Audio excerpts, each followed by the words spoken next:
నమస్తే. తెలంగాణలో ఓ ఉద్యమం, అదే మార్వాడి ఉద్యమం చాలా పెద్ద ఎత్తున నడిచింది. దాదాపుగా 3-4 నెలల పాటు అసలు ఒక రకమైనటువంటి భయాన్ని కలిగించిండు తెలంగాణ సమాజంలో, తెలంగాణ ప్రాంతంలో ఉన్నటువంటి మార్వాడీలకు తెలంగాణ పౌరులు. దాంట్లో ముఖ్యంగా తెలంగాణ షామ్ మార్వాడీలు తెలంగాణలో స్థిరపడిపోయి తెలంగాణలో ఉన్నటువంటి కులవృత్తులకు ద్రోహం చేసేటువంటి విధంగా వాళ్ళ షాపులలో సైతం కూడా కనీసం తెలంగాణ వాళ్ళని పనిలో కూడా పెట్టుకోవట్లేదు. కాబట్టి మార్వాడీలు ఇక్కడ అవసరమా? దేశానికి నష్టం చేకూరుస్తూ ఉన్నారు, రాష్ట్రానికి కూడా వాళ్ళు నష్టం చేకూరుస్తూ ఉన్నారు. వాళ్ళని మనం ప్రోత్సహించాల్సినటువంటి అవసరం ఏమున్నది? వాళ్ళు ఇక్కడి నుంచి వెళ్ళిపోవాలని చెప్పేసి గట్టిగా నిలదీసినటువంటి వ్యక్తి తెలంగాణ షామ్. సో అసలు ఆ మార్వాడి ఉద్యమం ఎక్కడ పోయింది? ఇప్పుడు మనం చూస్తూ ఉన్నాం, గత 4-5 నెలలుగా ఎక్కడ కూడా కార్యకలాపాలు అయితే కనబడట్లేదు. నిజంగా ఈ మార్వాడి ఉద్యమంలో మరి మార్వాడీల చేతిలో వీళ్ళు ఏమైనా అమ్ముడు బేళ్ళా, లేకపోయినట్టయితే ఉంటే అసలు వద్దనుకున్నారా, భయపడ్డారా, అది వాళ్ళు ఎందుకు ఆ ఉద్యమాన్ని ఎత్తుకున్నారు, మధ్యలో ఎందుకు దించేసిళ్ళు అన్నటువంటి అంశం గురించి కూడా మాట్లాడదాం. చాలా రోజులుగా ఈ అంశం కూడా సగ్గుగా ఉండడంతో వాళ్ళంతా కూడా అమ్ముడు బేళ్ళు, మార్వాడీలు పైసలు ఇచ్చేటువంటి వాళ్ళు ఇచ్చినటువంటి పైసలకు వీళ్ళు అమ్ముడు బేళ్ళు, పృథ్వీరాజు కావచ్చు, తెలంగాణ షామ్ కావచ్చు, అలాగే పిడమర్తి రవి కావచ్చు, ఇట్లాంటి వాళ్ళంతా కూడా అమ్ముడు బేళ్ళు అన్నటువంటి ఒక ప్రచారం పెద్ద ఎత్తున కూడా కొనసాగుతూ ఉన్నది. అసలు ఎందుకు దీన్ని ఆపిను ఆ అంశంతో పాటు కాసేపటి క్రితమే రేణు దేశాయ్ కుక్కలకు సంబంధించినటువంటి అంశం గురించి మాట్లాడింది. అంతేకాకుండా రేవంత్ రెడ్డి దావోస్ పర్యటన, అలాగే బట్టి విక్రమార్కకు సంబంధించినటువంటి అంశం ఆంధ్రజ్యోతి పేపర్లో, వీటన్నిటి కూడా మాట్లాడేటువంటి ప్రయత్నం చేద్దాం. మనతో పాటు తెలంగాణలో ఒక ఉద్యమాన్ని ఉధృతం చేసినటువంటి, మార్వాడి ఉద్యమాన్ని ఉధృతం చేసినటువంటి వ్యక్తి, ఉద్యమ నాయకుడైనటువంటి తెలంగాణ శాంతి. నమస్తే. అయిపోయిందా? Okay, super. మీరు పిడమర్తి రవి కావచ్చు, పృథ్వీరాజ్ అన్న కావచ్చు, మీరు కానీ మీరు మార్వాడీలు ఇచ్చినటువంటి పైసలు తీసుకుని అమ్ముడు వేళ్ళు, అందుకని చెప్పేసి సద్దుగా ఉంటాను, మౌనంగా ఉంటాను అన్నటువంటి కొన్ని ఆరోపణలు బయటకు బాగా వినపడతా ఉన్నాయి. నిజంగా తీసుకున్నారా పైసలు? ఇప్పుడు మేమేంటో, మా వ్యక్తిత్వం ఏంటో, ఓకేనా, మేము ఎలాంటి వ్యక్తులమో ఈ సమాజాన్ని అందరికీ తెలుసు. మేము ఏమంటున్నామనంటే, మీరు కరెక్షన్ సరే, జనాభిప్రాయాన్ని మీరు చెప్పారు తప్ప మీ పర్సనల్ అభిప్రాయం కాదని నేను అనుకుంటాను. మీ అభిప్రాయం కూడా నాది జనాలు అంటారండి. ఇప్పుడు మాకు చాలా మంది అభిమానులు ఎక్కువ కదా. మార్వాడోళ్ళు రాతలు రాపిస్తారు. గుజరాత్ మార్వాడి జనతా పార్టీకి సంబంధించినటువంటి బ్యాచ్ కానీ, వాళ్ళకి అమ్ముడు పోయినటువంటి మీడియా కానీ మా మీద అసలు ఈ ఊరే కాదన్నారు కదా మాది, ఊరే కాదన్నారు కదా మాది. అదే తెలంగాణ శ్యామి, తెలంగాణోడే కాదు. సరే ఓకే, శాంసన్ అయినా నా పేరు SHYAMSY నేను ఇచ్చినలే. ఇప్పుడు ప్రతిదానికి వాళ్ళకు ఇప్పుడు నీ శాంసన్ అయితే ఏంది, హిందూ అయితే ఏంది, ముస్లిం అయితే క్రిస్టియన్, తెలంగాణ ఉన్నా కాదా, ఇప్పుడు అన్నిట్లో వీళ్ళ తప్పులే. కాబట్టి మేము ఏమంటున్నాం, మా మీద ఇటువంటి బురదలు వేసే ప్రయత్నం చేసి, నాకే కాదు తెలంగాణ ఉద్యమం ఉవ్వెత్తున విసిపడే ఇంత ఎత్తున పడేటప్పుడు కేసీఆర్ ఉద్యమాన్ని ఆపేషన్ పోయి సోనియా గాంధీ దగ్గర పైసలు తీసుకున్నాడని కూడా ప్రచారం చేసిర్రు. ఏ పార్టీలు చేసిర్రు? తెలంగాణ ద్రోహులు చేసిర్రు.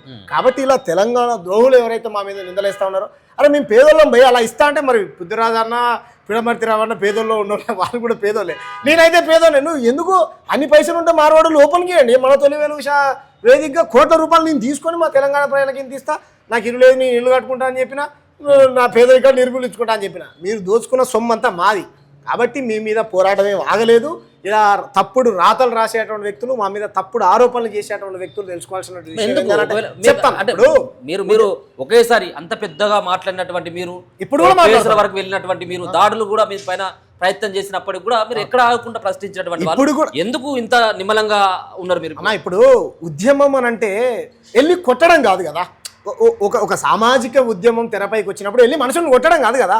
మా ఉద్దేశం మేము మార్వాడోళ్ళను కొడతామని లేదు, వాళ్ళే కొడతామని తిడతాం. మేము వాళ్ళని కొట్టడానికో తిట్టడానికో కాదు మా ఉద్యమం. మా ఉద్యమం ఒక పరివర్తన ఉద్యమం. తెలంగాణ నేలకు ఉత్తరాది నుంచి వచ్చినటువంటి గుజరాత్, మార్వాడి, రాజస్థాన్లు ఇక్కడ వ్యాపారులను కొల్లగొడతా ఉన్నారు, సంస్కృతి సాంప్రదాయాలను నాశనం చేస్తూ ఉన్నారు. కాబట్టి మేము వర్తక వ్యాపార చట్టం ఒకటి తీసుకొని రావాలని, ఇక్కడ ఉన్నటువంటి కుల వృత్తుల లోపల చైతన్యం తీసుకొచ్చి మా వ్యాపారాలు మేమే చేసుకుంటాం అనేది కింది నుంచి పైదాకా, గుండు సూది నుంచి మొదలు పెడితే ఇంకో పైదాకా ప్రతి వస్తువు మా దగ్గరే తయారవుతుంది. కానీ దాన్ని మార్కెటింగ్ చేసి మీరు అమ్ముకుంటా ఉన్నారు. కాబట్టి మాకు అన్యాయం జరుగుతుందని మేము ఎప్పటి నుంచో ఇప్పుడే చెప్తా ఉన్నాం, అప్పుడు కూడా చెప్పాం. కాబట్టి ఒక ఉద్యమం గ్రామాలలో కానీ, మండల స్థాయికి కానీ, జిల్లా స్థాయికి వెళ్ళాలంటే కమిటీలు ఉంటాయి, దానికి సంబంధించినటువంటి నిధులు ఉంటాయి, దానికి సంబంధించినటువంటి సభ్యులు ఉంటారు, మండల కమిటీలు కానీ, గ్రామ కమిటీలు కానీ, జిల్లా కమిటీలు కానీ, ఇలా ఉంటుంది, నిర్మాణం ఉంటుంది కదా. ఒకసారే కాదు కదా. సరే అప్పుడంటే పెద్ద ఎత్తున మీడియా, మరి మీకు సరే మాకంటే బాధ్యత లేదు పోయి, మీలాంటి జర్నలిస్టులు మిత్రులు సరే మన తొలి వెలుగు అంటే తెలంగాణ పక్షాన్నే ఉందనుకుందాం. మరి మిగతా మీడియా నిరంతరం నిన్న మీరే కదా అనిల్ భాయ్ ఇక్కడ జ్యువెలరీసా పంజాగుట్ట దగ్గర మార్వాడికి షాప్కు సంబంధించిన మొత్తం మనిషిని చంపేసిండు ఏకంగా. అడిగిపోయిన తర్వాత ఎన్ని రావట్లేదు మా దృష్టికి. 2 కోట్ల రూపాయలు ఒక మార్వాడి గుజరాతీ కాంట్రాక్టరు తెలంగాణ ఒక కాంట్రాక్టర్ని మోసం చేసి వెళ్ళిపోయాడండి. నిన్న కాక ఉన్న బాచిపల్లిలో తులం బంగారం 6 నెలల కింద పెడితే ఒక తెలుగు బిడ్డ మార్వాడి చలో ఏమంటారు అని నుంచి లేచిపోయి రోజు మా దృష్టికి వస్తూ ఉన్నాయి. ప్రతిరోజు వచ్చి మేము మీడియాలో చెప్పలేం కదా. ఇటు వచ్చినప్పుడు మీలాంటి వాళ్ళు ఫోన్ చేసినప్పుడు చెప్తున్నాం. వాళ్ళ దగ్గర పోయి మాట్లాడేటువంటి ప్రయత్నం చేస్తున్నారు. ఎవరైతే బాధితున్నారో వాళ్ళ చేతిలో మోసపోయినటువంటి నా దగ్గర 100 ఫోన్ రికార్డ్స్ ఉన్నాయి. వాళ్ళు మేము ఏమంటున్నాం అంటే ఇది ఒక్క సమస్య కాదన్నా. ఇప్పుడు రండి మార్వాడి బాధితులు ముందుకు రండి అంటే మా ఈ స్టూడియో మొత్తం నిండిపోయింది. మీరు రోజు నిన్న పొద్దున్న సాయంత్రం కాలం అందరూ ఇంటర్వ్యూలు చేస్తూనే ఉండాలి. కాబట్టి మేము ఏమంటున్నామంటే వాళ్ళ దగ్గర కొనకండి, వాళ్ళ షాపులలో కొనకండి, వాళ్ళ వస్తువులను బ్యాన్ చేయండి. మన తెలంగాణ బిడ్డల దగ్గర కొనండి. మనం వర్తక వ్యాపారం చట్టం వచ్చేంత వరకు మనందరం ఒక యూనిటీగా రాజకీయాలకు అతీతంగా ఒక యూనిటీ అయి పోరాటం చేద్దాం. దాంట్లో అంతకుముందు పెద్ద ఎత్తున పాల్గొన్నటువంటి పృథ్వన్న మనతో పాటు కలిసి వస్తాడు, పిడమర్తన్న కలిసి వస్తాడు. ఒక్కొక్కరు మీరు ఏ పార్టీలు ఉన్నా ఎవరైనా సరే మీ తెలంగాణ నేల కోసం పనిచేసేటువంటి వ్యక్తులు ఎవరైనా సరే మా ఉద్యమంలో కలిసి పనిచేయచ్చు. మేము మీ గ్రామానికి వస్తాం, కమిటీలు వేసుకోబోతా ఉన్నాం, మాకు ఇంత బువ్వ పెట్టండి, ఇంత మంచినీళ్ళు వేయండి, ఈ ఉద్యమం ఆగలేదు. ఇలా తప్పుడు రాతలు రాసేటువంటి వ్యక్తుల మాటల్ని రాతల్ని పఠించుకో. వాళ్ళు కనీసం మిమ్మల్ని అట్లాంటి ఏమైనా నేను ఓపెన్ గా చెప్తున్నా. జోషి మీరు ఎందుకు మాట్లాడుతున్నారు? మేము చాలా మంది మేము మార్వాడీలు ఉన్నాం కదా, మీకు ఏం కావాలని చెప్పి మేము చూసుకుంటాం అన్నటువంటి అటువంటి ఆఫర్లు ఏమైనా వచ్చినాయి శ్యామ్కి? శ్యామ్ అలాంటి నేనేం చెప్తాను, తీసుకోకపోవచ్చు, కనీసం ఇస్తామని చెప్పేసి ఎవరైనా వచ్చిన నేను ఓపెన్ గా చెప్తున్నా బై. నేను ఏమంటుంది, ఈ దేశంలో ఉన్న బ్రాహ్మణ్ బనియాల దగ్గర కోట్ల రూపాయలు ఉన్నది ఈ దేశ సంపద. నీరవ్ మోడీ, విజయ్ మాల్యా లాంటి పెద్ద పెద్ద పెట్టుబడిదారుల వాళ్ళు ఎవరైతే ఉన్నారో కోట్ల రూపాయలు దొబ్బేసుకొని వెళ్ళిపోయారు. నాకు నిజంగా మీరు డబ్బులు ఇవ్వాలనుకుంటే సీక్రెట్కి ఇవ్వకండి, ఓపెన్కి ఇవ్వండి. 100 కోట్లు ఇస్తావా రా, నేను తీసుకుంటా. నా దళిత దేశ దగ్గర రూపాయి సంపాదన లేదు, వ్యాపారాలు లేవు, చెప్పు లేవు, మాదిగోళ్ళు కుట్టాలే, కంపెనీలు మాత్రం మా రోడ్లు ఉంటాయా? మేము పెట్టుకుంటాం రండి. మీరు ఒక్కదానికి ట్యాక్స్ కట్టరు, జిఎస్టీలు కట్టరు, ఏం కట్టరు, శుభ్రత ఉండదు, మనుషుల్లాగా చూడరు, సంస్కృతి సాంప్రదాయాలను గౌరవించరు, ఈ నేలపైన ప్రేమ ఉండదు, మా యాస రాదు, మా భాష రాదు. మేము గతంలో కూడా చెప్పినాం, మా యాస కోసం, మా భాష కోసం, మా ప్రాంతం కోసం, మా నీళ్ళ కోసం, మా నిధుల కోసం, మా నియమాల కోసం 100,000 మంది ఈ నేల కోసం చచ్చిపోయారు భయ్. తెలంగాణ శాంబ పోరాటం కాదు ఇది. కాబట్టి మేము ఏం చెప్తున్నాం అంటే, నువ్వు ఏ పార్టీ అయినా సరే పోయిరా, అంతేగాని మారోడులు వచ్చి పైసలు ఇచ్చిరా అంటే మేము ఓపెన్గా చెప్తున్నాం కదా. నా 2 నెలలు ఇది నా కారు ఈఎంఐ కట్టక, మాకు వచ్చి ఏ మారోడు వచ్చి కొడతారు కట్ట. అరే సీక్రెట్గా తీసుకుంటే దొంగతనం అవుతుంది. ఓపెన్గా అన్ని పైసలు ఉన్నాయి అన్న వాళ్ళ దగ్గర. ఇప్పటి వరకు అయితే మాకు అటువంటి ఆలోచన లేదు, మేము అలా తీసుకునేటోళ్ళం కాదు. తెలంగాణ ప్రజల్ని అవసరమైతే ఆఫర్లు వచ్చినాయి. అట్లా అరే నేను జూబ్లీహిల్స్ బైపోల్లో పోటీ చేసిన కదా పైసా. నిజంగా మానవుడు నరేంద్ర మోడీ దగ్గర ఉన్నారు కదా, కోట్ల రూపాయలు ఇచ్చి ఓట్లు కొనుక్కొని దొంగతనం చేసినటువంటి వ్యక్తులు కోట్లు కొనుక్కుంటా ఉన్నారు కదా. బీహార్ ఎలక్షన్లో కొనుక్కున్నారు కదా, ఒక్కొక్క ఓటుకు 10,000 రూపాయలు ఇచ్చి మానవుడు డబ్బులతో కొనుక్కొని అధికారం చెలాయించారు కదా. అలా కొనుక్కోవాలంటే మానవుడు నిజంగా ఏమంటారు చేసేటోళ్ళు కదా. వాళ్ళ దగ్గర తీసుకొని నేను వీళ్ళకంటే పెద్ద నాయకులని ప్రచార రథాలు అంగు ఆర్భాటాలు చేస్తుండే కదా.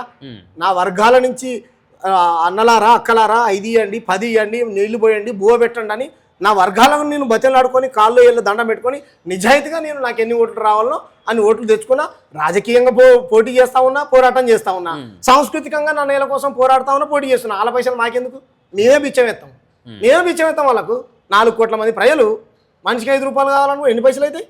బొచ్చడి పైసలు అవుతాయి. ఆ పక్కన ఉన్న ఆంధ్రప్రదేశ్లో ఉన్నటువంటి ఇంకో 6 కోట్ల మంది కలుపుకున్నాడు, బొచ్చడి పైసలు అవుతాయి. అలా పైసలు మాకెందుకు? వాళ్ళు దోపిడీదారులు, మా రాష్ట్రాన్ని దోపిడీ చేసే వాళ్ళ రూపాయి కూడా మేము ముట్టాం. అసలు వాళ్ళ షాపులనే కొనం. ఇప్పుడు మీరు నాయకులుగా చలామణి అవుతున్నటువంటి మీరు ఒక 3-4 మాత్రమే మీరు దీని గురించి మాట్లాడుతుంటే, ముఖ్యంగా మార్వాడి షాపులలో కొనొద్దు అన్నటువంటి అంశాన్ని ప్రధానంగా, ఎందుకంటే మన వాళ్ళు తెలంగాణ ప్రాంతంలో తయారు చేసేటువంటి వస్తువులని షాపులలో కొనుండి వాళ్ళు జిఎస్టీ ఎగేస్తా ఉన్నారు, ప్రభుత్వాలను కూడా మోసం చేస్తున్నారు అన్నటువంటి అంశాన్ని మీరు బలంగా తీసుకుపోయారు జనాలు. సో మీరు ఇచ్చినటువంటి ఆ ప్రచారం జనాలకు ఎంత ఉపయోగపడ్డది? నిజంగా జనాల్లో ఏమైనా మార్పు కనబడతా ఉన్నదా? అంటే ఇప్పుడు ఒక్కటి అన్న, ఒక సామాజిక ఉద్యమం తెరపైకి వచ్చిన తర్వాత ప్రజల నుంచి ఇప్పుడు నేనేం రోడ్లు ఎక్కమని చెప్పలే ప్రజల్ని, ఉస్మానియా యూనివర్సిటీ విద్యార్థుల్ని బంధుకాలు ఏమని చెప్పలే, బీసీ వైశ్య సంఘాలనే కానీ, లేకపోతే విశ్వకర్మ సంఘాలనే కానీ, దళిత సంఘాలనే కానీ, బీసీ సంఘాలనే కానీ, కుల వృత్తులు చేసుకునే వాళ్ళని కానీ, వర్తక వ్యాపారాలను కానీ, మొబైల్ వ్యాపారం చేసుకునే అన్న మీరు రోడ్లు ఎక్కి పోరాటం చేయండి ప్రభుత్వానికి వ్యతిరేకంగా, మారేళ్ళ వ్యతిరేకంగా చెప్పామా? చెప్పలే. మాకు అన్యాయం జరుగుతుంది అని వాళ్ళకి తెలుసు కాబట్టి ఒక మంచి వ్యక్తి ఒక ఉద్యమాన్ని లేపాడని వాళ్ళంతటా వాళ్ళే బంద్లో పాల్గొన్నారు. కాబట్టి మేమేమంటున్నాం అనంటే రావాల్సినంత ఆదరణ వచ్చింది, కానీ కమిటీలు నిర్మాణం, ఓ జెండా, ఓ స్తూపము, ఓ గుర్తు ఇవన్నీ ఉంటాయి కదా. ఏమంటారు మన కుల సంఘాలకు ఓ జెండా ఉన్నట్టు, ఓ గుర్తు ఉన్నట్టు, ఓ నాయకుడు ఉన్నట్టు, మీ మార్వాడి గో బ్యాక్ ఉద్యమానికి కూడా మేము మా ప్లానింగ్స్ మాకున్నాయి. ఇప్పుడే చెప్పకూడదు, మా ప్లానింగ్స్ మాకున్నాయి. ప్రజల నుంచి ఆదరణ ఉన్నది. ఇదేం తగ్గిపోలే. ఆ మధ్యకాలంలో వర్షాలు వచ్చినాయి, దాని తర్వాత బైపోల్ జూబ్లీ ఎన్నికల కోడ్ వచ్చింది, రకరకాల ఒక్కొక్కరు ఒక్కొక్క పార్టీలో. పృథ్వన్న వేరే యాక్టివిటీస్లలో ఉన్నాడు, పీడమర్తిరావు అన్న వేరే యాక్టివిటీస్లలో ఉన్నారు, మా వీసీకేకి సంబంధించినటువంటి వాళ్ళు వేరే యాక్టివిటీస్లలో, అంటే రాజకీయాలకు సంబంధించినటువంటి దాంట్లో ఉన్నారు. కాబట్టి ఇది ఒక రాజకీయాలకు అతీతంగా జరిగే ఉద్యమం. కాబట్టి ఇది మేము ఏమంటారు పులి స్టాప్ ఏం పెట్టలే, రామరాజు తిరుగుతున్నాం. నేను నా కారేసుకో స్వయంగా మీరే కదా, నేను మైబాలో కనపడితే ఈడ కనపడ్డా నేను పని మీద వెళ్తా ఉన్నాం, కలుస్తూ ఉన్నాం, పర్సనల్గా వాళ్ళకి జరిగినటువంటి అన్యాయాన్ని అడిగి తెలుసుకుంటా ఉన్నాం. ఏమో అయిపోలేదు అన్న, వాళ్ళు ఏమో భయపడాల్సినటువంటి అవసరం ఏం లేదు, మీరు ఎన్నే బతకొచ్చు. కాకపోతే మాకు బతుకు లేకుండా చేస్తున్నారు కాబట్టి మీ మీద ఉద్యమం ఉంటుంది. మా ప్రభుత్వంతో ఉద్యమం, మాది రేవంత్ రెడ్డితోని ఉద్యమం. వర్తక వ్యాపార చట్టం తేవాలి, స్థానికస్తులకే ఉద్యోగ ఉపాధి అవకాశాలు కల్పించాలి, ఎవరు ఈడ పెట్టుకున్న దుకాణం పెట్టుకున్నా, కంపెనీ పెట్టుకున్నా అనేది మా అంటే మన వాళ్ళు కూడా తెలంగాణ ప్రాంతం నుంచి వెళ్ళి వేరే రాష్ట్రాల్లో బతుకుతున్నటువంటి వాళ్ళు కూడా చాలామంది ఉంటారు కదా. సో మరి అక్కడ ఉన్నటువంటి ప్రభుత్వాలు కానీ, అక్కడ ఉన్నటువంటి కొంతమంది మీలాంటి వాళ్ళు కానీ, మీరు కూడా ఇక్కడ ఉండొద్దు అన్నటువంటి అంశము, లేకపోతే వాళ్ళకి పని ఇచ్చడం ఎందుకు అని చెప్పేసి అన్నప్పుడు మన వాళ్ళు కూడా వెనక్కి వచ్చేటువంటి అవకాశం కనపడుతుంది కదా. అలా మీరు కూడా మా గతంలో అన్ని రైట్ వింగ్ మీడియా అడిగినట్టు కూడా మీరు కూడా అదే క్వశ్చన్స్ అడుగుతాను. మేము గతంలో కూడా చెప్పాం, అనిల్ గారు మేము ఏమంటున్నాం అంటే అన్న, వాళ్ళని వెళ్ళిపోని అంటలే, ఒక భారతీయుణ్ణి ఒక రాష్ట్రం నుంచి ఇంకో రాష్ట్రానికి వెళ్ళిపోయిన హక్కు ఎక్కడదన్నా మనకు. ఇప్పుడు ఉమ్మడి ఆంధ్రప్రదేశ్ ఉన్నది, ఇప్పుడు ఆంధ్ర తెలంగాణ విడిపోయింది. నేను గతంలో చెప్పాను, సరే మళ్ళీ మీకోసం మళ్ళీ చెప్తా. ఆంధ్ర తెలంగాణ ఉన్నది, అధికార వికేంద్రీకరణ జరిగిందే తప్ప మనుషులు వెళ్ళిపోయారా? మనుషులు వెళ్ళిపోలే కదా.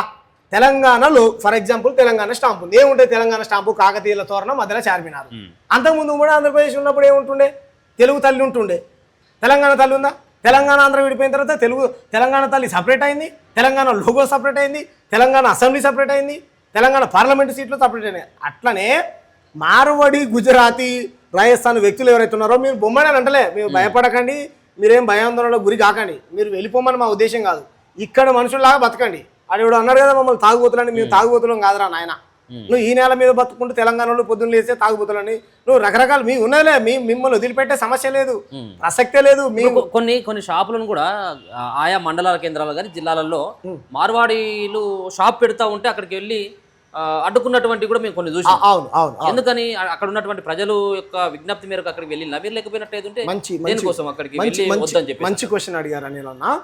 ఒక మొబైల్ షాప్ ఉన్నది ఫర్ ఎగ్జాంపుల్, ఒక మొబైల్ షాపు మార్వాడి అతను ఒక మొబైల్ షాప్ పెట్టగానే అక్కడ ఉన్నటువంటి స్థానికస్తులు మా దృష్టికి తీసుకొచ్చి, అన్న మీరు పెద్ద ఎత్తున పోరాటం చేశారు కదా, మేము స్థానికస్తులము, మార్వాడి అతను ఇక్కడ షాప్ పెట్టడం ద్వారా అంటే మాకు నష్టం జరుగుతూ ఉన్నది, మేము ఈ ప్రాంతంలో పుట్టినటువంటి బిడ్డలము, ఈ ఊరు మాది, కాబట్టి మా వ్యాపారం దెబ్బతింటూ ఉన్నది, దయచేసి మీరు వచ్చి చెప్పినా పర్వాలేదు, లేదంటే ఏమంటారు ఇక్కడ ఉన్నటువంటి వ్యక్తులకు ఇంకో మార్వాడి వాళ్ళకి చెప్పినా పర్వాలేదు అన్న అని చెప్తే మేము అటువంటి కాల్స్ వస్తే వెళ్ళి ఆ గల్లీలో ఎన్ని మార్వాడి షాపులు ఉన్నాయని చూస్తే తెలుగుళ్ళయి 100కు 10 షాపులు ఉంటే మార్వాడలో 90 షాపులు ఉన్నాయి. ఇంకొక ఆయన వచ్చి ఇంకో షాప్ పెడుతున్నారు. మేము ఏం చెప్పామంటే దయచేసి సబ్జీ దేకో మీరు షాపులు పెట్టకండి, దాని ద్వారా పక్కలకు నష్టం జరుగుతూ ఉన్నది. నిజంగా మార్వాడి దుకాణమే లేకుండా చేయాలనే ఆలోచన మాకుంటే కనుక మిగతా 90 దుకాణాలు ఉన్నాయి కదా, మేము కాదనంటలే, ఇప్పటికే 1కి 2, 2కు 3, 3కు 4 అయిపోయినాయి, దయచేసి పెట్టకండి, మా తెలంగాణ బిడ్డలు ఆత్మహత్యలు చేసుకుంటా ఉన్నారు.